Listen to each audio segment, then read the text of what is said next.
Your assessment of that one, Michael? It was a tough game.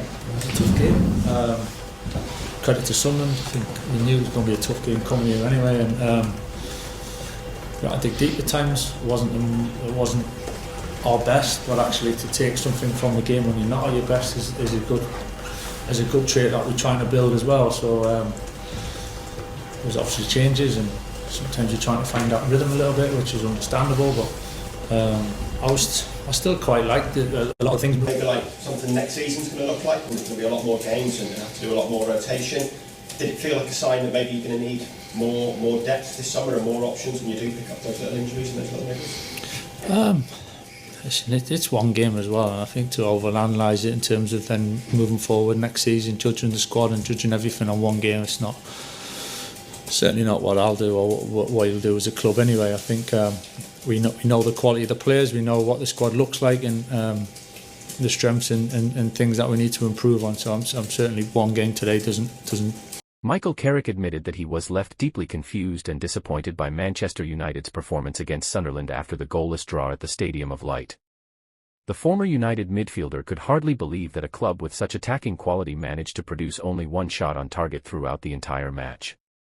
For a team with ambitions of competing at the highest level, the display raised serious questions about confidence, creativity, and tactical direction. Carrick explained that he expected far more urgency and aggression from the players, especially in a match where United were widely seen as favourites before kickoff. The match ended 0-0, but the scoreline alone did not fully capture how frustrating the game was for Manchester United supporters. Fans expected urgency, attacking movement, and determination from the opening whistle, yet what they witnessed instead was a flat and uninspiring performance. Sunderland defended with discipline and commitment in front of their passionate home crowd, but United's inability to break through looked more self-inflicted than anything else. Carrick suggested that the players looked uncertain in possession and lacked the courage needed to take risks in dangerous areas. Throughout the game, Manchester United struggled to create meaningful attacking opportunities. Their passing lacked sharpness, their movement off the ball was predictable, and their attacking players rarely looked capable of unlocking Sunderland's defensive structure. Carrick admitted that watching the game left him puzzled because United appeared to play without any real attacking identity. Instead of moving the ball quickly and stretching the opposition, they slowed the tempo and allowed Sunderland to remain comfortable defensively for long periods. One of the most shocking statistics from the match was that Manchester United registered their only shot on target in the 96th minute. Such a statistic is almost unbelievable for a club historically associated with attacking football and relentless pressure. Carrick said the number reflected not only a poor performance but also a worrying lack of ambition during crucial moments of the match. He explained that teams of United's stature should never go an entire match barely testing the opposition goalkeeper. As the match progressed, frustration among the travelling Manchester United supporters became increasingly visible.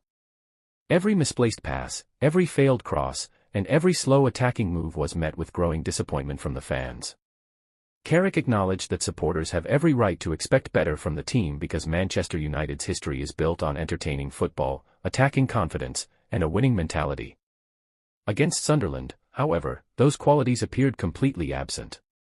Sunderland, on the other hand, approached the game with determination and discipline. Their players worked tirelessly to close down spaces and frustrate United's attackers at every opportunity.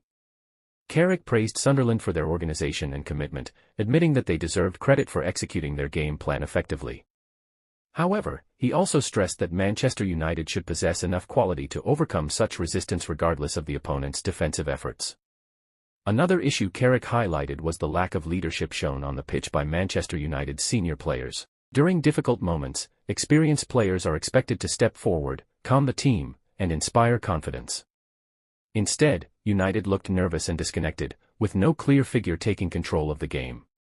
Carrick suggested that this absence of authority contributed heavily to the team's inability to respond positively under pressure. The midfield battle was another area where Manchester United struggled unexpectedly. Sunderland's players showed more intensity, won crucial second balls, and disrupted United's rhythm throughout the game. Carrick noted that United's midfield lacked creativity and energy, making it difficult for the attackers to receive quality service in dangerous positions. Without control in midfield, the team found it almost impossible to establish sustained attacking pressure. United's wide players also failed to make any significant impact during the match. Crosses into the box were often inaccurate, while attempts to take on defenders rarely succeeded. Carrick explained that modern football requires wingers to be direct, fearless, and capable of creating moments of magic, especially against teams defending deep. Unfortunately for Manchester United, their attacking players looked short of confidence and ideas from beginning to end. The tempo of United's play was another major concern raised after the match. Carrick pointed out that the team moved the ball too slowly, allowing Sunderland's defense plenty of time to stay organized. Quick passing and intelligent movement are essential when trying to break down compact defensive sides, but United lacked both qualities. As a result, much of their possession became meaningless and failed to create genuine danger.